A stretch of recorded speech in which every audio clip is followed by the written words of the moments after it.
Hello, freak bitches. Welcome to another episode of the Bro Jogan Experience. And on this episode, I welcome my friend who's difficult to describe. I'm fascinated by him, and I hope you'll be too. And he is weird and brilliant, and sometimes totally insufferable. But my guest today has made some of the great technological products of our age, and he's always pushing the envelope in innovation. Like, for example, with his next computer, he developed a new programming language and operating system, and then he became even more famous for making 3 applications for that computer.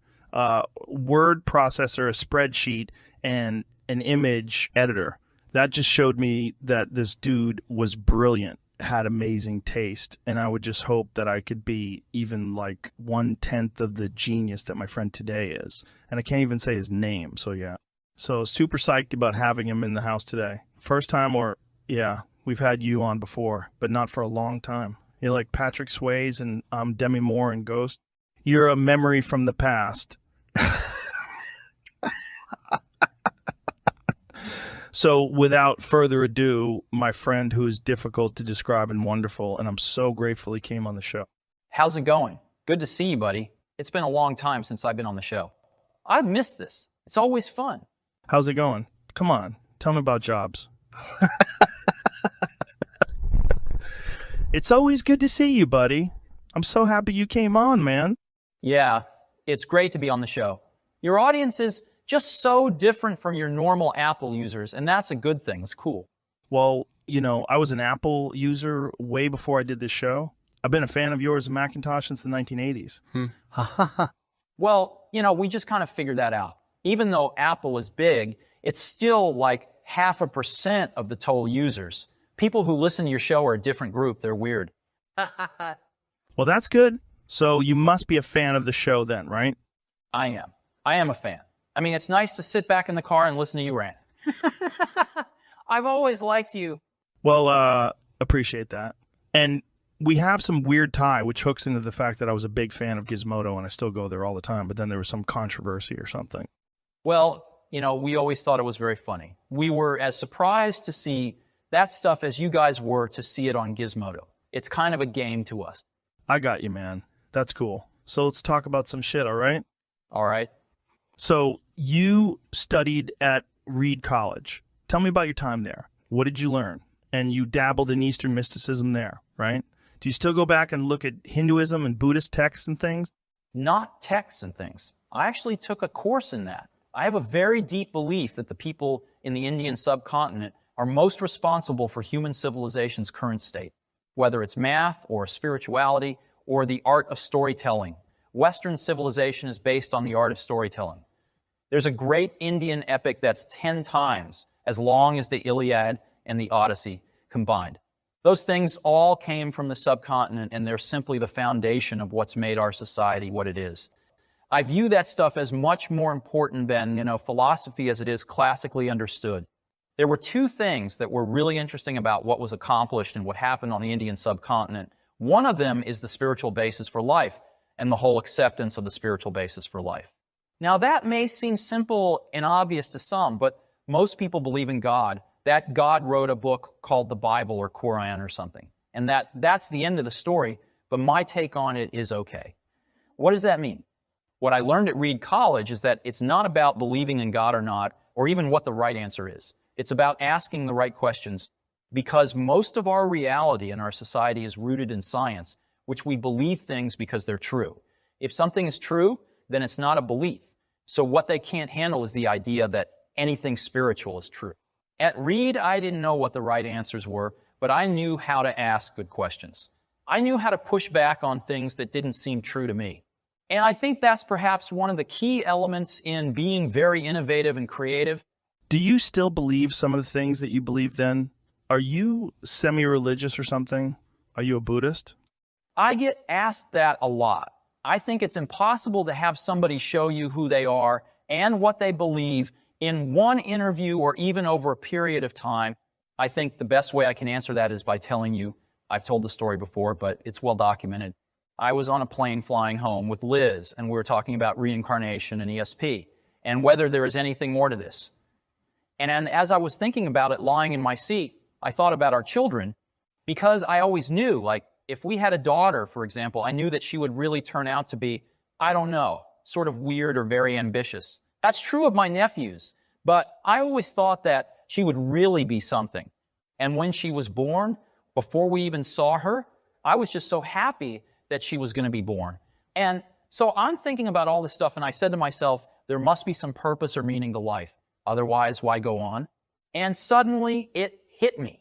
It's not a God in the sense that generally people think of it, but there is some kind of deeper meaning to life. And it can't just be something that somebody made up, because if it was, it wouldn't be compelling.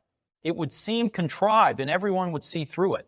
So I think that the meaning and the purpose is by the cosmos, the nature of the cosmos, which is pretty bold thinking.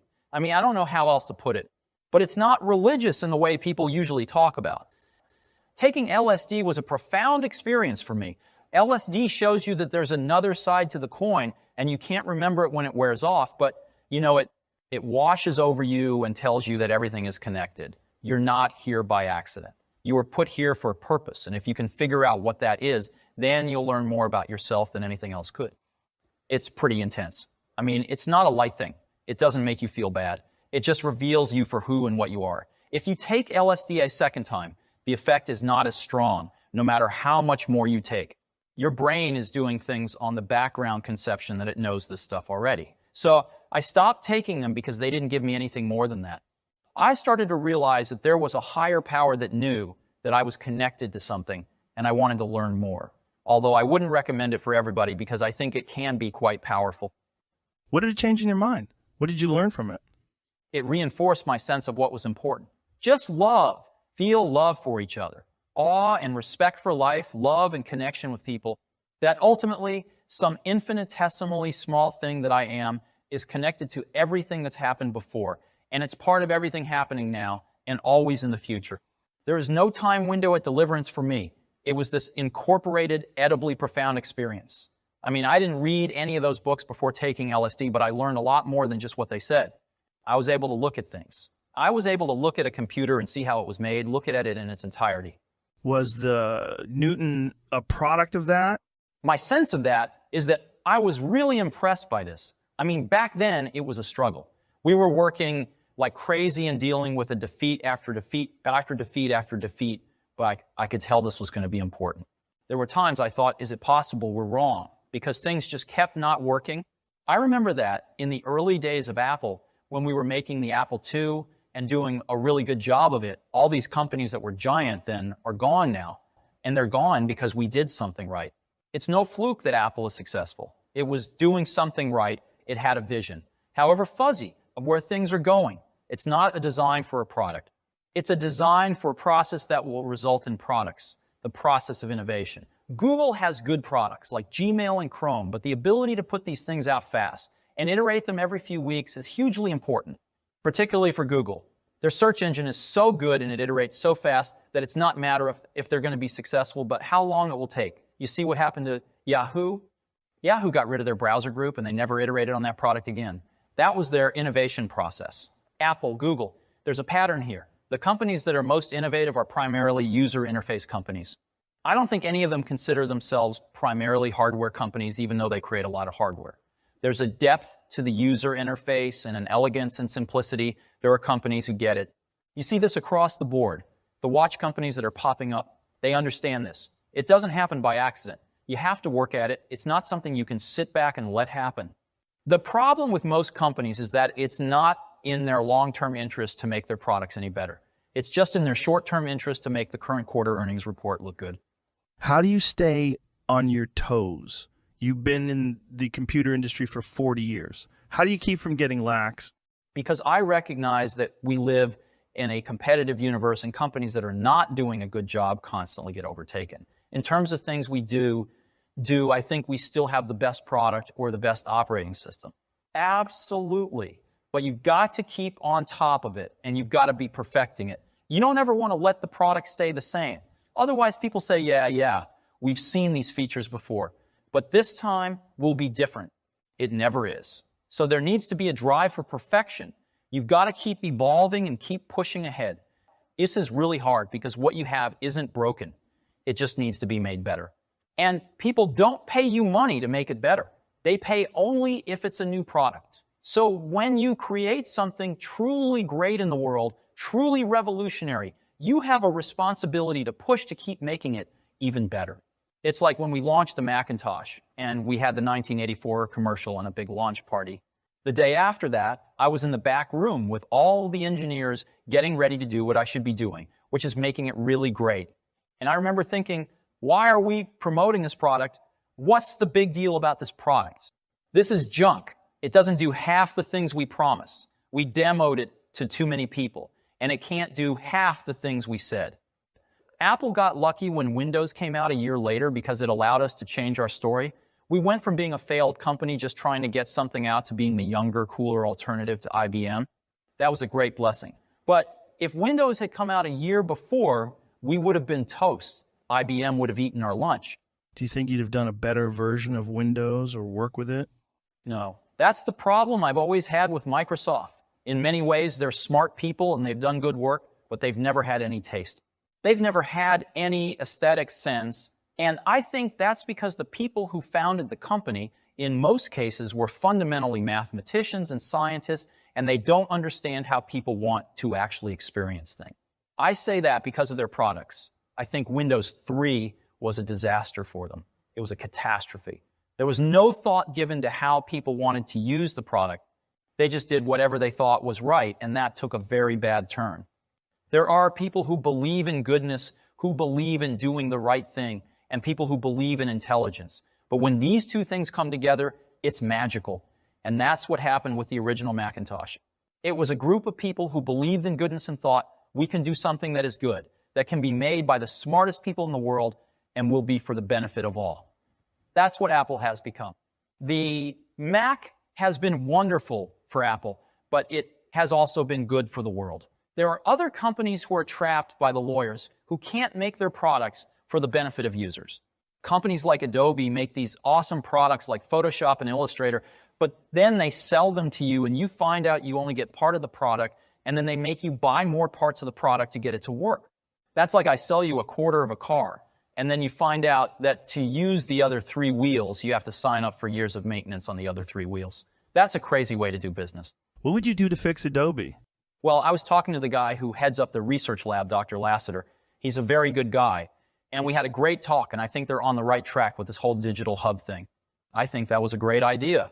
That was a smart spin on the whole idea, but the last time I talked to them, there were 800 people working on that. And that's too many people for something like this. They have to pare it down and do what they do best.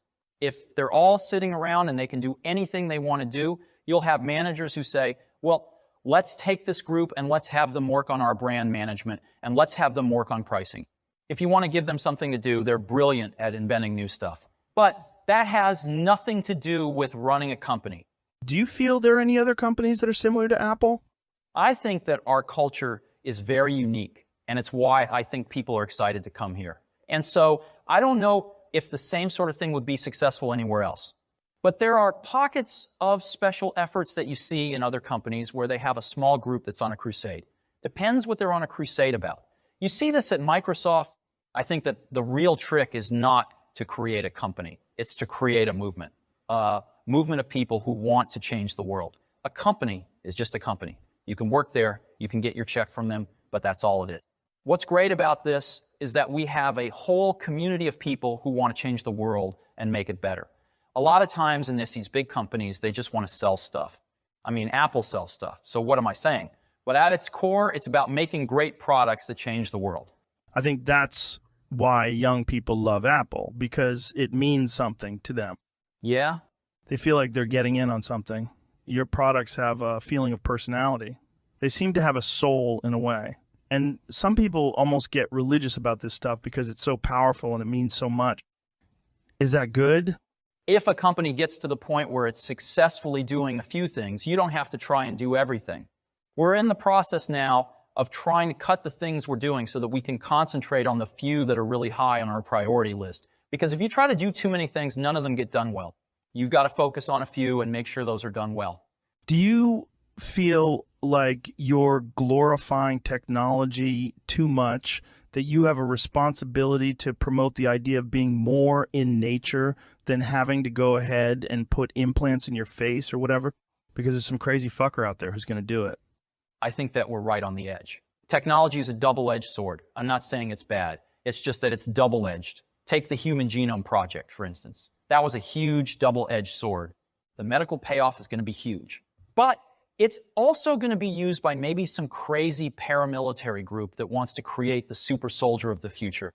I think we're on the good side of the line on that, not the bad side of the line. We have done a lot of things that people didn't think were good, and one of the things we've done is make it possible for most people in the industrialized world to own a computer. In 1985, it was hardly anyone. That makes us part of the problem. But it also makes us part of the solution because we can do a lot to help educate people about what's good. When I was growing up in the 60s and 70s, there was no way you could learn about computers. Computers were these big, crazy, expensive things. And today, kids are growing up in the world where there is a computer in every home, and that's a big change. And it isn't necessarily good or bad, just different, and what we want to do is help people make the most of whatever future comes. We always ask ourselves, what is the most insanely great thing we could do? And if we can't think of that, then we do something less. If we do this, we have to do it right, because both the positive and negative aspects of our products get magnified as they get more powerful. It will be interesting to see what happens when you have computers that are as smart as people, but much more reliable. They won't get tired, they won't get sick, they won't go on vacation and leave work unfinished. You tell them to do something, they'll just do it. And they will have many more orders of intelligence than people have. The computer will be 1,000 times more important than it is today. We're right on the edge of that. So what do we want to do about it? Do we want to just ride the wave or do something else? It kind of scares me, to be honest. It should scare you. But it is also really cool. That's the best way I can describe it. It's really, really cool. That's the good news and the bad news. It's both. Yeah. That's how most of life is, though. If it was just awesome, it wouldn't be balanced by something else. But you know what I think about this new world? I think there are a lot of people who are already out of work or who will soon be out of work. It's just not the solution for everyone in the world. Things that are centralizing, like the automobile and the telephone, are sometimes great. But if things concentrate power in a new way, such that there is no longer any checks and balances, well, that is scary. But you have to be honest about it. Are those good things for the human race? In general, I would say yes. But it is also a very scary thing. Yeah. Yeah. I didn't want to bring it up, but the biggest thing on my mind is the guy who could make this thing into a weapon, and how somebody could just manufacture these things and sell them to grade schools and whatever, and they would be out of control in a way that we couldn't deal with. I've got 3 daughters that are young, and I'm thinking about how to prepare them for this future world you're talking about. You need to make sure they know that they should never trust a computer. They can't throw out a window. It would be good to teach them how to do that. I want them to be able to throw out a Mac. Oh yeah, no doubt. This is not in the anemic statement. I use a Mac, but I can throw it out the window. I do too. I throw my computer out the window every few years just to make sure it works. And I know if it lands on cement, it'll still be okay. Thank you so much for doing this. I know that what you've told me has been amazing. It's been a personal dream of mine to meet you and to talk to you, and it's meant so much to me. You know, Joe, coming here today, I knew that there were 2 possible outcomes. Either we talk about things that were new to me, or we talk about things that were things you already knew a lot about. Today, we talked about things I didn't know a lot about, and that was really fun. That worked out well for me. Steve Jobs, ladies and gentlemen, good night.